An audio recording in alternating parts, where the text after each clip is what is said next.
फिर पुण्य से पवित्र हृदय से चिंतन करो कि हमारे पुण्य का लाभ क्या है। पुण्य पुंज बिन मिलहि न संता। हमारे पुण्यों का फल है भगवत प्रेमी महात्माओं का संग मिल जाए। सबसे बड़ा पुण्यों का फल यह है। पुण्य पुंज बिन मिलहि न संता। अब संत मिल गए तो उनके संग से भगवत प्राप्ति का रंग चढ़ेगा, तब तो पुण्य सार्थक हुए। यदि पुण्य से वही नाना प्रकार के लौकिक सुख भोगने को मिले तो खर्चा हो गया, फिर बचा क्या? फिर हमें वही पुनरपि जननम पुनरपि मरणम। तो हमें कोई ऐसा कृपालु चाहिए जो वस्तु साध्य और साधनों से नहीं प्राप्त होती है, जो काल के भय से हमें मुक्त कर दे, जो पाप पुण्य के त्रास से हमें बचा ले। पुण्य का भी बड़ा दुख होता है। क्या? पुण्य से आपको बहुत रुपया मिल गया, अब भय सताने लगा, नाना प्रकार की चिंताएं उसकी रक्षा में, ऐसा ऐसा। कोई जान गया आपके पास बहुत रुपए, आपका अपहरण कर लिया किसी परिवार के सदस्य, आप इतने रुपए दीजिए, भय क्लेश अशांति। इसीलिए त्रास शब्द दोनों में लगाया है। त्रासम निरहत पाप पुण्य विषयम, जो पाप और पुण्य दोनों के त्रास से हमें बचा दे। निष्पीत तापत्रयम, जो दैहिक दैविक भौतिक तापों से हमें बचा दे, हमारे तीनों तापों से प्राप्त होने वाले दुख को मिटा दे। निर्भातम शकलत्रयी हृदय तो अप्य अत्यंत दूरे महा, जो हमारे हृदय से अज्ञान अंधकार को नाश करके प्रेम प्रकाश कर दे, ज्ञान प्रकाश कर दे। चित्रो प्रेम रशोर्मि दिव्य बनराट चूड़ामणिम चिंते, समस्त बनों का राजा वृंदावन धाम, जो चूड़ामणि की तरह विराजमान, चूड़ामणि सिर पे विराजमान। पीछे कई बार सत्संग में सुना होगा, स्थूल से सूक्ष्म श्रेष्ठ, सूक्ष्म से कारण, कारण से तुरी, तुरी से ब्रह्म। फिर ऐसे वर्णन करते हुए ब्रह्म से भी वैकुंठ श्रेष्ठ, वैकुंठ का सुख ब्रह्म सुख से श्रेष्ठ माना गया, क्योंकि ब्रह्म सुख में डूबे हुए सनकादि वैकुंठाधिपति के दर्शन के लिए जा रहे हैं ना, तो श्रेष्ठ सुख माना गया। वैकुंठाधिपति से भी श्रेष्ठ सुख द्वारिका, द्वारिका से भी मथुरा, मथुरा मंडल से भी श्रेष्ठ ब्रज, और ब्रज है भगवान का श्री विग्रह। मानो समस्त धामों तीर्थों का मुकुट है ब्रज, और मुकुट मणि है वृंदावन। तो कह रहे चित्रो प्रेम रशोर्मि दिव्य बनराट चूड़ामणिम चिंतय। देखो यहां बहुत पकड़ने की बात कह रहे हैं, चिंतय।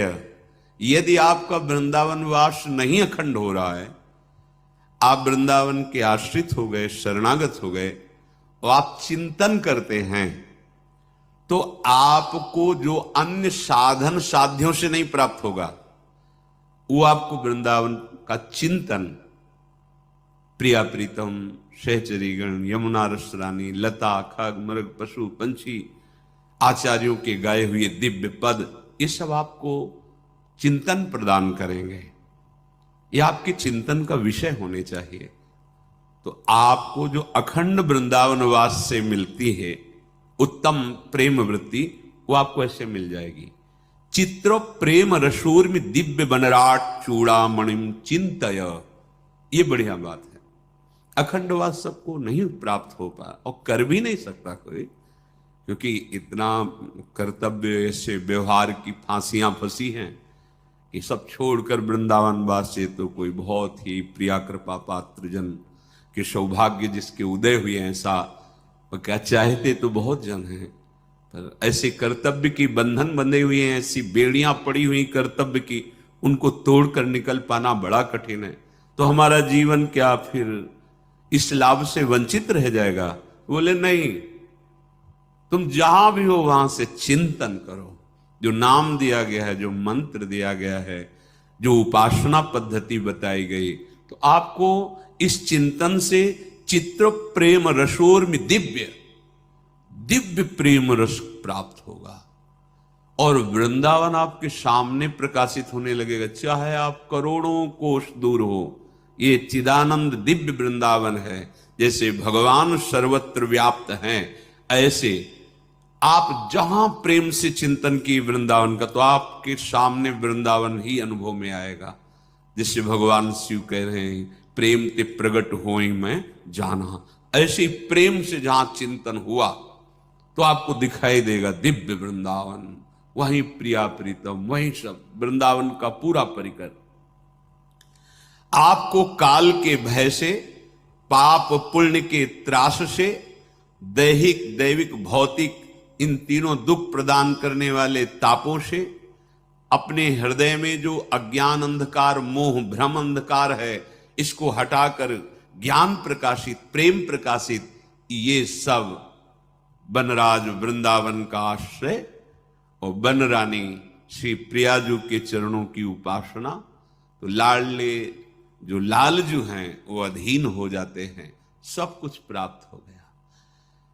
अगर आप ऐसी सावधानी करें तो आपका चिंतन वृंदावन से युक्त हो जाएगा। न स्त्री प्रसंगी मिलत यत इदम स्थान माश्रित सर्व। इदम स्थानम वृंदावनम, माश्रित आश्रय। यदि यहां देखो आश्रय शब्द कहा, आश्रय तो कोई कहीं से भी ले सकता है वृंदावन का।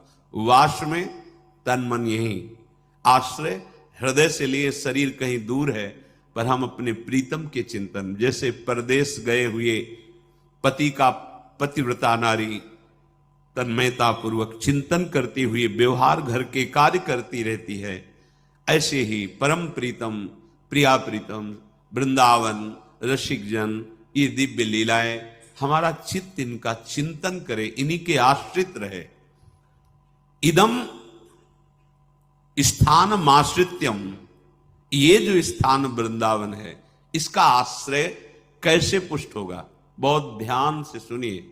यदि आप किसी परिस्त्री गमन, बहुत शास्त्रों में बार बार आता है, तो आप मान लीजिए बात, अगर आप परिस्त्री गमन करते हैं तो फिर केवल बातें बना लीजिए, बात समझ में नहीं आएगी आपको। ये अध्यात्म समझ में नहीं आएगा, ऐसे उड़ जाएगा, पकड़ में ही नहीं आएगा। ना स्त्री प्रसंगी, स्त्री प्रसंगी आप तो परिस्त्री गमन नहीं करते, पर जिसको मित्र बनाए हुए हैं वो व्यभिचारी परिस्त्री गमन करने वाला है, तो उसके संग से आपका हृदय मलिन हो जाएगा। श्री शौभरी जी महाराज, संगम त्यजेत मिथुन व्रति नाम मुमुक्षु सर्वात्मना न विसजेत बहिरिंद्रियाणि। ऐ मुमुक्षु, संसार सागर से मुक्त होने की इच्छा रखने वाले उपासक, संगम त्यजेत, संग का त्याग कर दो। किनके? जो केवल मैथुन सुख को ही परम सुख माने हुए हैं। संगम त्यजेत मिथुन व्रति नाम मुमुक्षु। आप इस संसार से मुक्त होना चाहते हैं तो ऐसे लोगों का संग भी त्याग कर दें। ना स्त्री प्रसंगी मिलत यत, तो इदम स्थान आश्रित्य। कैसे हम आश्रय लें, कैसे हम मान लें कि हम प्रिया प्रीतम के हो गए? ऐसे मानो, ऐसे चलोगे तो तुम्हारा हृदय स्वीकार कर लेगा। तुम अगर गंदे आचरण करोगे तो केवल बातें रहेंगी, हृदय स्वीकृत नहीं होगा प्रिया प्रीतम के चरणारविंद की शरणागति से, तो फिर निर्भय निश्चिंतता निशोकता आ ही नहीं सकती। अगर नहीं आ रही तो आप में कहीं ऐसी त्रुटियां हैं, उनको सुधारिए। श्रीपाद कह रहे हैं, सर्वम द्वंद्वातीतोत्र। ये जो प्रिया प्रीतम के चरणारविंद की निश्चिंत बेपरवाह करने वाली स्थिति है, ये आती है द्वंद्वातीत होने पर। द्वंद्व, शत्रु मित्र, मान अपमान, निंदा स्तुति, हर्ष शोक, जय पराजय, ये सब द्वंद्व के अंतर्गत आते, जन्म मृत्यु आदि। अगर आप श्री वृंदावन का आश्रय लेकर ये सावधानी करते हैं कि अपने चित्त से चिंतन राधा राधा राधा, कोई पद गाए, वृंदावन की परिक्रमा का चिंतन, यमुना जी का चिंतन, सत्संग का चिंतन, रसिकों का चिंतन, यहां की किसी एक लता को अपने नेत्र में बैठा लो, रोज उसको प्रणाम करो, मन से आलिंगन करो, दर्शन करो, कहीं भी हो एक लता आपको प्रिया प्रीतम की प्राप्ति करा देगी। वृंदावन की लता सम कोटि कल्प तरुणाई, बड़े भाग्य, अहो भाग्य। बात मान लो, बस सच्ची बताना, आपका चित्त संसार का चिंतन करता है या प्रभु का? सच्ची बताना। अपने तो घर के हैं, ऐसे पूछा, उनका संसार का, तो हम खोपड़ी के बल खड़े होकर समझाएं तो भी समझ में नहीं आएगा आपकी। क्यों नहीं समझ में आए? चित्त का चिंतन संसार का हो रहा है, तुम भगवान को कैसे जान जाओगे? संसार के चिंतन से रहित जो चित्त होता है उसको जानना नहीं पड़ता, भगवान खुद परिचय दे देते हैं। सोई जाने जेहि देहु जनाई। भगवान क्या है, भगवान कैसे हैं, भगवान का कैसा ये संसार रूप है, भगवान की कैसी दिव्य लीला है, ये सब स्वयं जगत गुरु भगवान आपके हृदय में बता देंगे। आपका कार्य है एकमात्र भगवान की आज्ञा पालन करना। भगवान की आज्ञा है मेरा अनन्य चिंतन तुम करो और बेपरवाह हो जाओ।